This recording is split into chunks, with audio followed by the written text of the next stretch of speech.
Friend, आज का video में डिस्कस करेंगे functional form of regression model, जो कोर्स कोड आपका MEC 109 जिसका टाइटल है रिसर्च मैथडोलॉजी इन इकोनॉमिक्स, जो जून टर्म एग्जामिनेशन 23 का एक मोस्ट VVI क्वेश्चन का एक्सप्लेनेशन इजी भाषा में प्रेजेंट कर रहा हूं। और आपको ये mathematical as well as theoretical है। आपको ABC भी मतलब मैथमेटिकल नहीं भी आता बैकग्राउंड है, तब भी आप आसानी से समझ सकते हैं।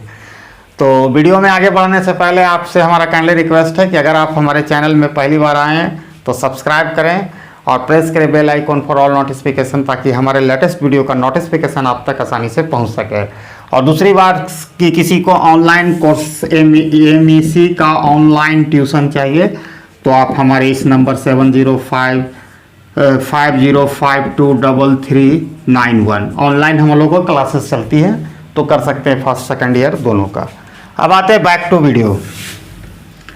तो functional form of regression model, तो बेसिकली चार इसका functional for there are 4 functional form of the regression models होता है।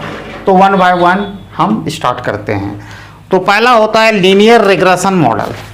Linear regression model graph, express equation सब बताएंगे, ठीक है, आप समझिए। लीनियर, ठीक है, रिग्रेशन मॉडल पहला फॉर्म है जो प्राय हम लोग देखते हैं,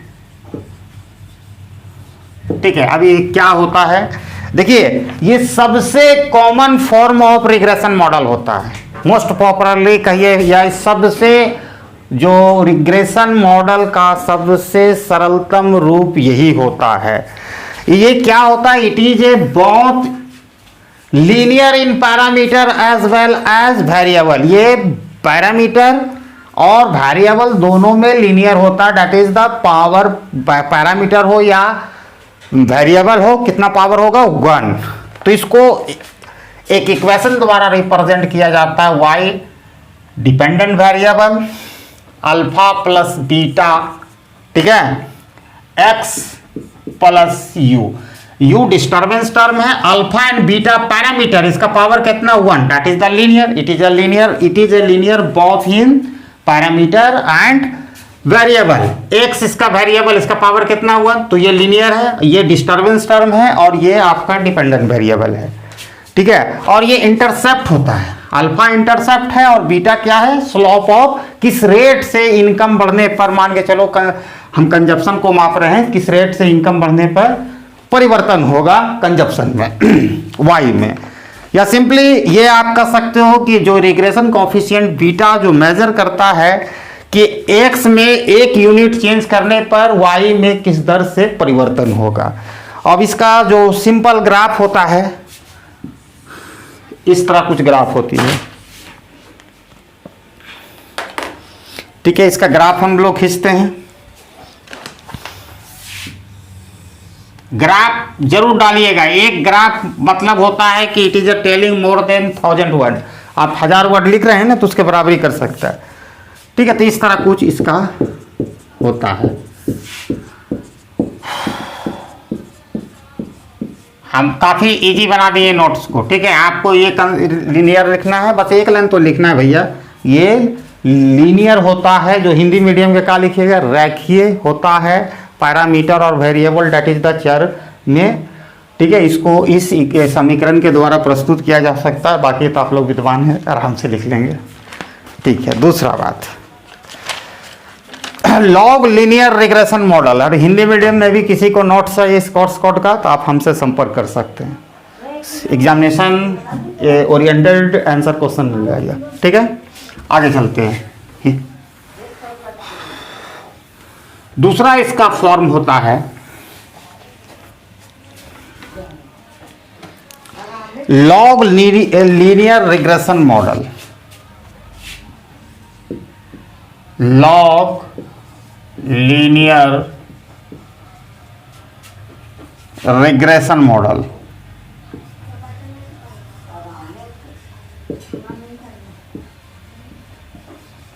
ठीक है। लॉग लीनियर रिग्रेशन मॉडल, देखो इसको ही कहा जाता है एक्सपोनेंशियल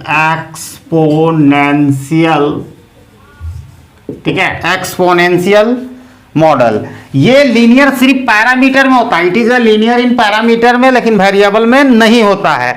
और इसको जो इक्वेशन के द्वारा रिप्रेजेंट किया जाता है y equal to beta one that is the parameter, it is a linear हो गया, पैरामीटर में ये लीनियर है बट वेरिएबल में नहीं है, xi to the power beta 2, ठीक है, और u e to the power exponential, ये stand for exponential to the power y i. ये डिस्टर्बेंस टर्म बोल रहा है, ये स्लॉप कॉफिशिएंट है, ठीक है, लेकिन यहां पर जो वेरिएबल है वो लीनियर नहीं है, नॉन लीनियर है, ठीक है। तो इसको नेचुरल लॉग लेके दोनों साइड अगर हम ले लें, टेकिंग द नेचुरल लॉग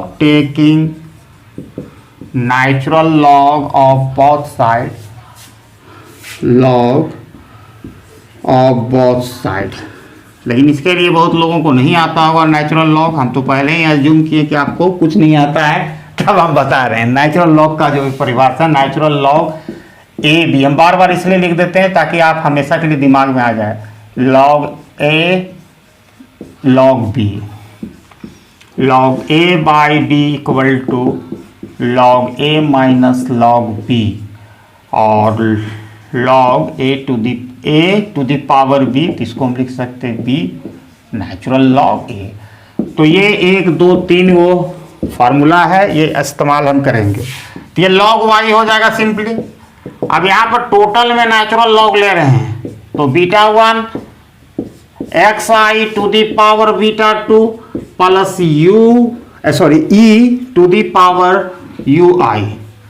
अब ये इतना है तो लॉग ले रहे हैं, तो देखो ये 3 गो यहाँ टर्म, यहाँ तो मान के चलो 3 गो है, सी रहेगा, तो क्या होगा, एक वाट जुट जाएगा लॉग सी।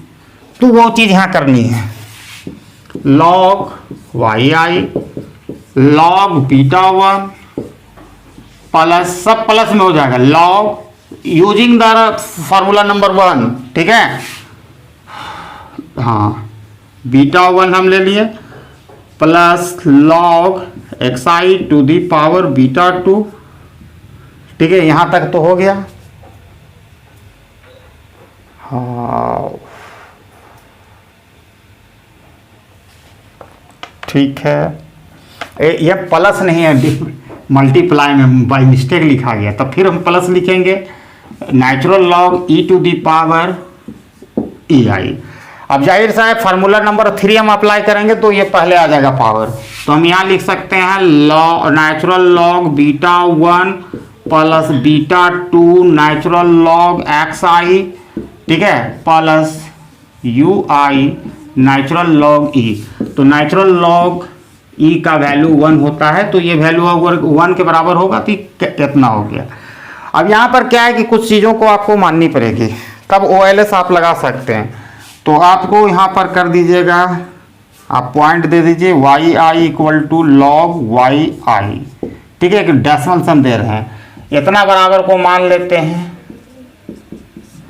ठीक है, एक्स पॉइंट, और बीटा 1 को आप मान लीजिए लॉग बीटा 1 को log beta 1 equal to alpha. तो आपका जो ये नया पैटर्न बनेगा, तो हम थोड़ा मिटाएंगे तब आपको विजुअलाइज हो जाएगा।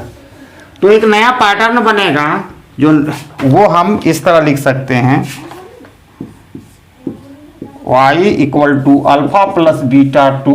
देखो इतना बराबर आप अल्फा माने, ये अल्फा हो गया, ये बीटा 2 ऑलरेडी है, इतना बराबर क्या है एक्स आई, और इतना बराबर आपका एक्स आई और डिस्टर्बेंस टर्म यू आई, ठीक है। तो इसका शेप जो ग्राफिकल होगा 2 तरह का ये फॉर्मेट में होगा, ठीक है। तो दोनों ग्राफ हम खींच देते हैं, बस इतना ही करके यहाँ OLS एस्टिमेटर को अप्लाई करके हम इजिली निकाल लेंगे, ठीक है।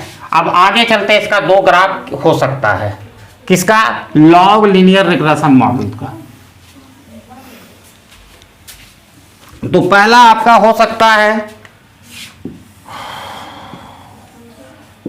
x0y, ये क्या है, ये वाला, ठीक है, y equal to non linear है, ये beta 1 x I minus beta two the beta minus beta two, ठीक है। प्लस भी रख सकते हैं, कोई दिक्कत नहीं, माइनस रखना पड़ेगा, ये नीचे जाएगा, डाउनवर्ड है। और वही लॉग में आप इसको देखना चाहें वाई आई ओ एक्स, तो लॉग एक्स और इधर मैं नेचुरल लॉग वाई ली है, तो ये इस तरह कन्वर्ट होगा और इसका जो इक्वेशन होगा natural log y equal to log beta one minus beta two log x i, ठीक है। ये नेचुरल होगा क्योंकि ये लीनियर में, ये नॉन लीनियर को कन्वर्ट कर देते हैं नेचुरल लॉग करके लीनियर। लीनियर का मतलब ही होता है स्ट्रेट लाइन, ठीक है। अब तीसरा फॉर्मेट की तरफ चलते हैं जिसको हम लोग कहते हैं semi log regression model. Semi log regression model पर हम चर्चा करने जा रहे हैं, तीसरा फॉर्म है।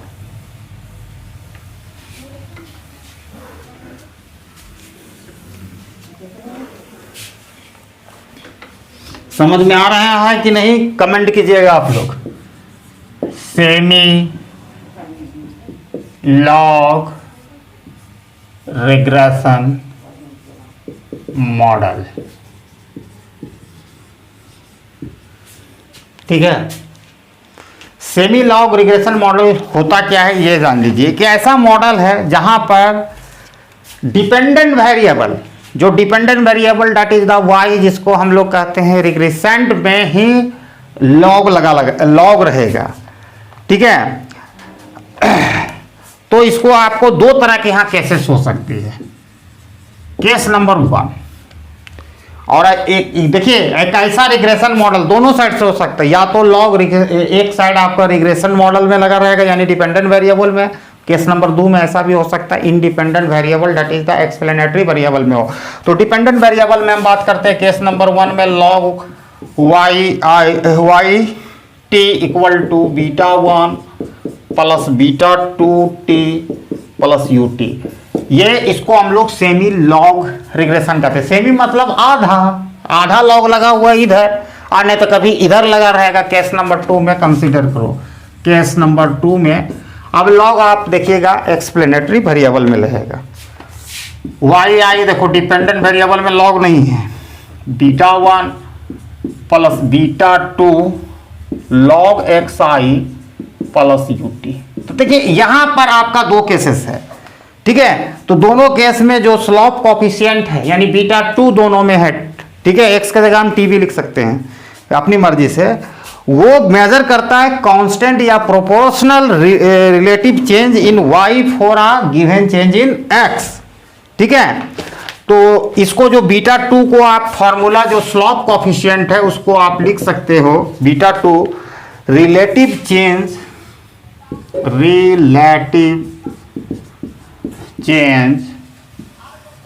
इन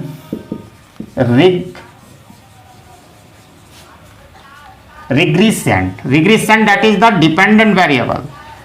और क्या होता है एब्सोल्यूट चेंज इन रिग्रेशन मतलब इंडिपेंडेंट वेरिएबल, ठीक है। अगर एक यूनिट 1% चेंज करेंगे तो कितना परसेंट चेंज होगा वाई में, तो वही चीज स्लोप कोफिशिएंट बीटा 2 मापता है। और फाइनल होता है जो different form of regression model हम कर रहे हैं, उसे एक होता है reciprocal regression model that is the final kinds of regression model covering under this video. Reciprocal,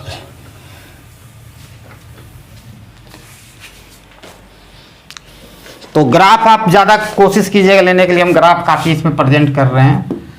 reciprocal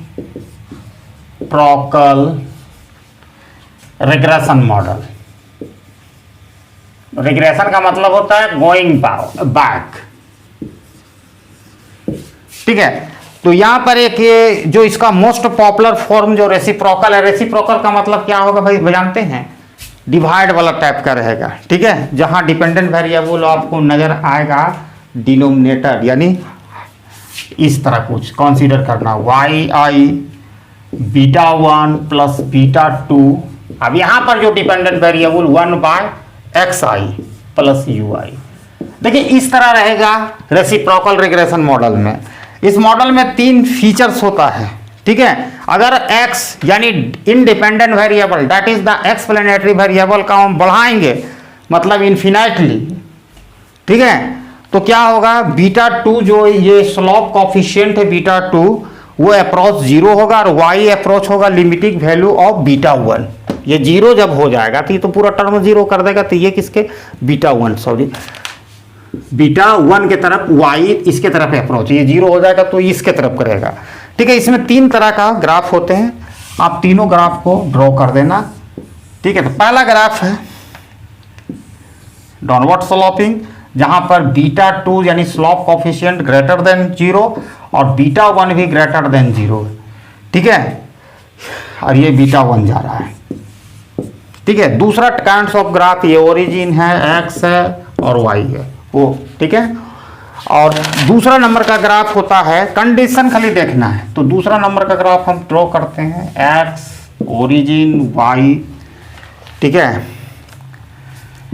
ये x 0 ये आपको इस तरह होगा जब बीटा 2 इज ग्रेटर देन 0 और beta 1 less than 0, less than 0 that is the negative value एक assume करेगा, ठीक है। और जो थर्ड, और यहां पर देखो माइनस बीटा 1 हो गया, क्योंकि निगेटिव 0 के नीचे जाएगा निगेटिव है, ऊपर जाएगा तो पॉजिटिव होगा। और जो थर्ड काइंड्स ऑफ आप देख सकते हो इस तरह, बीटा 1 यहां चला आया, यहां कंडीशन होगा बीटा 2 इज लेस देन 0, जब बीटा 2 लेस देन 0 होगा तो बीटा 1 ये है, तो यहां पर बीटा 2 जो होगा माइनस बीटा 2 बाय बीटा 1, तो इस तरह का ग्राफ आपका खींचना है तीनों में। तो ये आई होप कि ये कंप्लीट इसका हमने एक्सप्लेनेशन प्रेजेंट किया, और नेक्स्ट वीडियो में भी हम review of literature how help the researcher वो कवर करेंगे। आप लोग ज़्यादा से ज़्यादा इस वीडियो को फैलाएं और वीडियो को अंत तक देखने के लिए धन्यवाद। और once again I wish you best of luck for this course called examination take place on 22nd June 2023 and thanks for watching my video till end. Jai Hind.